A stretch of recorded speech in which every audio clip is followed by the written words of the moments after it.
بتاؤں، بہت توجہ سے سننا۔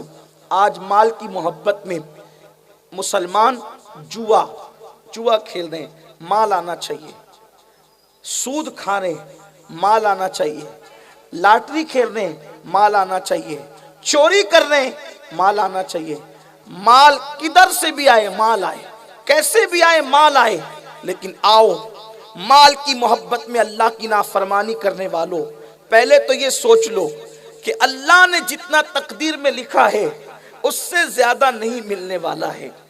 چوری کرو گے تو بھی اتنا ہی ملے گا جو تقدیر میں ہے، اور محنت کرو گے تو بھی اتنا ہی ملے گا جو تقدیر میں ہے۔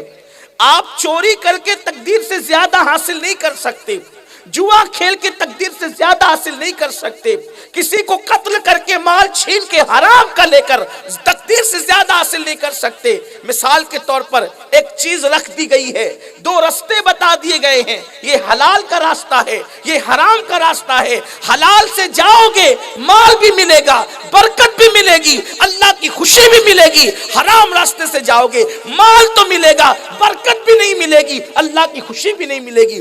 چیز ایک ہی ملنا ہے، راستے دو ہے۔ اب ہمیں اختیار دے دیا گیا، چاہے حلال راستے سے جاؤ چاہے حرام راستے سے جاؤ، ملنا تو وہی ہے جو مقدر میں لکھ دیا گیا ہے۔ تقدیر سے زیادہ نہ کسی کو ملا ہے نہ کسی کو مل سکتا ہے۔ میرے پیارے آقا علیہ السلام کے پیارے دیوانوں، جب ہم مسلمان ہیں ہمارا ایمان ہے کہ تقدیر سے زیادہ نہیں مل سکتا۔ بلکہ بات تقدیر کے ہے تو مجھے خوبصورت سا واقعہ یاد آیا۔ ہمارے مرشدوں میں ماہرہ مطہرہ میں ایک بزرگ تھے، حضرت سرکار سیدی حمزہ عینی رحمت اللہ علیہ، بہت بڑے بزرگ ہیں سیدی سرکار حضرت حمزہ عینی، بہت بڑے شاعر بھی تھے، بہت بڑے صوفی بزرگ بھی تھے، اللہ کے ولی تھے۔ یہ جو منقبت پڑھی جاتی ہے، غوث اعظم بمنے بے سر و ساما مددے، قبلہ دی مددے، کعبہ ایماں مددے، انتظار کرم تست من عینی راہ، اے خدا جو خدا بینو خدا دا مددے۔ یہ انہی کی لکھی ہوئی ہے۔ اور جب انہوں نے یہ منقبت لکھی تو کئی مرتبہ عالم بیداری میں غوث پاک نے ان سے کہا، حمزہ مجھے وہ پڑھ کر سناؤ جو تم نے لکھا ہے۔ یہ اس منقبت کی خصوصیت یہ ہے بڑی۔ اب آپ اس سے سوچ سکتے ہیں کہ کتنی مقبولیت ہوگی بارگاہ غوثیت میں، ان کی کتنی مقبولیت، بلکہ وہ اتنے مقبول تھے بارگاہ رسالت میں بھی، بارگاہ پنجتن میں بھی، کہ ایک بار کسی نے ان کو تانا دیا کہ حمزہ تم لوگ اپنے آپ کو سید کہتے ہو، اس کا ثبوت کیا ہے؟ تو دل و دماغ کے اندر کچھ خیال آیا، تو جیسی مسجد میں چڑھے تو عالم بیداری میں سیدہ فاطمہ کو دیکھا اور مولا علی کو دیکھا، اور دونوں تسلی دے رہے تھے، حمزہ اس کے تانے کی فکر نہ کر، تو یقین کر لے کہ تو ہماری ہی اولاد ہے۔ یہ مرتبہ اس شان کے بزرگ ہیں، وہ اس شان کے بزرگ ہیں حضرت سرکار حمزہ عینی رحمت اللہ علیہ، اللہ ان کے درجات بلند کرے، ان کی برکتیں ہمیں نصیب فرمائے۔ ایک بار ایک پنڈت ان کے پاس چاول کے کچھ دانے لے کر آیا، ایک پنڈت، تقدیر کی بات، تو ایک پنڈت جی آئے اور پنڈت نے چاول کے چند دانے اپنے ہاتھ میں رکھے، اور ہاتھ میں رکھ کے سرکار حمزہ عینی سے کہا کہ حمزہ صاحب، آپ لوگ کہتے ہو کہ جو تقدیر میں لکھا ہوا ہے وہی ملتا ہے، تو یہ جو چاول کے دانے میرے ہاتھ میں ہے، یہ بتائیں کہ یہ دانے کس کی تقدیر میں لکھے؟ یہ دانے کس کی تقدیر میں لکھے ہوئے ہیں؟ حضرت حمزہ عینی کے پاس کفر آیا تھا امتحان لینے کے لیے۔ اب وہ اللہ کے ولی، اللہ کے برگزیدہ بندے، دیکھو ولی ولایت چھپاتا ہے، لیکن جب کبھی ایسا ہو جائے کہ سامنے کفر آ جائے اور اسلام کی حقانیت کی بات آ جائے تو پھر ولی اپنے آپ کو چھپاتا نہیں، بلکہ پھر وہ ظاہر کر دیتا ہے، تاکہ پتہ چلے کہ جب مصطفیٰ جان رحمت کی امت کے اولیاء کی شان یہ ہے، جب غلاموں کا مقام یہ ہے کہ وہ چاولوں پہ تقدیر پڑھ لیتے ہیں، جب غلاموں کی شان یہ ہے تو ان کو نوازنے والے مصطفیٰ جان رحمت کی شان کا عالم کیا ہو۔ پنڈت جی کہتے ہیں کہ بھئی بتاؤ حمزہ صاحب، بتاؤ پیر جی، بتاؤ کہ آپ کا عقیدہ ہے مسلمانوں کا کہ تقدیر میں جس کے جو لکھا اس کو وہی ملنا ہے. تو ان چاول یہ بھی تو کسی کی تقدیر میں ہے. کس کی تقدیر میں ہے؟ سرکار حمزہ عینی نے چاول دیکھے اور مسکرا کے فرمایا کہ یہاں سے چند کلومیٹر پر وہ کاش گنج جو دیہات ہے، کاش گنج ایک چھوٹا سا دیہات ہے، وہاں پر ایک درخت ہے، اس درخت کے اوپر ہنس کا جوڑا بیٹھتا ہے. یہ انہی کی تقدیر کا ہے،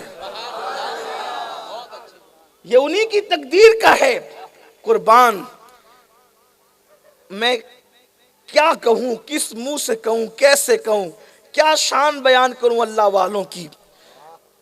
جب آج کل کے ہمارے بزرگوں کی یہ شان ہے تو غریب نواز کی شان، غوث پاک کی شان، اور جب غوث و خواجہ کی شان یہ ہے تو حسنین کریمین کی شان، حسنین کریمین کی شان یہ ہے تو مولا علی کی شان، مصطفیٰ جان رحمت کی شان، اور سب کو نوازنے والے پھر اپنے اللہ کی شان. کس مذہب سے وابستہ ہیں ہم لوگ؟ جہاں بندوں کی یہ شان ہے، بندے ایسے جہاں ہیں تو ان بندوں کو پیدا کرنے والے خدا کی شان کا عالم کیا ہو. کیا فرمایا؟ یہ چاول جن کی تقدیر میں لکھے ہوئے ہیں، جن کی تقدیر میں، لوگ کہتے ہیں پیشانی دیکھ کے لوگ تقدیر پڑھتے ہیں. ہمارے بزرگ تو وہ ہیں جو پیشانی دیکھے بغیر بھی تقدیر بتا دیتے ہیں، اس لیے کہ ان کی نگاہوں کے سامنے لوح محفوظ ہوتا ہے. تو کہا یہ وہ ہنس کا جوڑا جو، اچھا یہ بھی تو سوچو، ارے کس درخت پہ کون سا پرندہ بیٹھا ہے؟ اللہ چاہے تو ولی کو اس کا بھی علم عطا کر. جب درختوں پہ بیٹھے ہوئے پرندوں کو ولی جان لیتے ہیں تو شہروں میں رہنے والے انسانوں کو نہیں جانتے.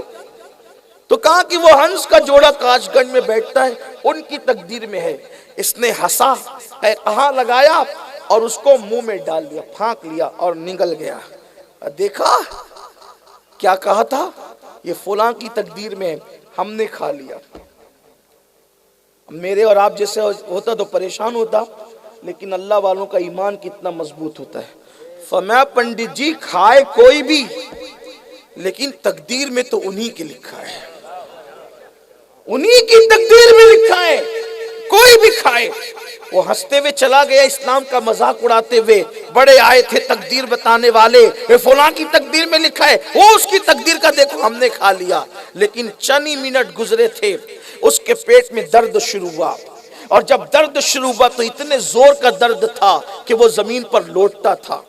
بڑے سے بڑے حکیم کو بلایا، بڑے سے بڑے طبیب کو بلایا، یہ دوا پلائی وہ دوا پلائی، لیکن پیٹ کا درد نہ گیا. آخرکار لوگوں نے کہا یہ مر جائے گا، ایک کام کرو اس کو فلاں علاقے میں لے جاؤ اور فلاں حکیم کے پاس بتاؤ، تب کہیں جا کر اس کا علاج ہوگا. اور اس کے بعد پھر مہریرا کے قصبے سے اس کو بیل گاڑی میں ڈالا گیا، اور ڈالنے کے بعد پھر اس کو جب اس حکیم کے گھر لے جا رہے تھے تو راستے میں کاش گنج آیا. جب کاش گنج آیا تو اس کو متلی شروع ہو گئی. جب متلی شروع ہوئی تو اس نے الٹی کرنا شروع کیا. جب الٹی کیا تو چاول اس میں سے باہر آئے، ادھر چاول باہر آئے، ادھر ہنس کا جوڑا نیچے اترا، دانوں کو چگا اور اس کے بعد اوپر چلا گیا. اس کے پیٹ کا درد بھی ختم ہو گیا. واپس آ کر کہتا ہے پیر جی کلمہ پڑھا کر اسلام میں داخل. قدرت کیسی روزی پہنچاتی ہے، اور اس سے پتا چلا جو تقدیر میں لکھا ہے اس سے زیادہ نہیں ملتا. تو چوری کیوں، ڈکیتی کیوں، لاٹری کیوں، شراب کا بزنس کیوں، سود کا کاروبار کیوں، کسی کی جیب کاٹنا کیوں؟ جب تقدیر میں لکھا ہے ملنا وہی ہے. اس لیے حرام رستے مت جاؤ، حلال رستے جاؤ.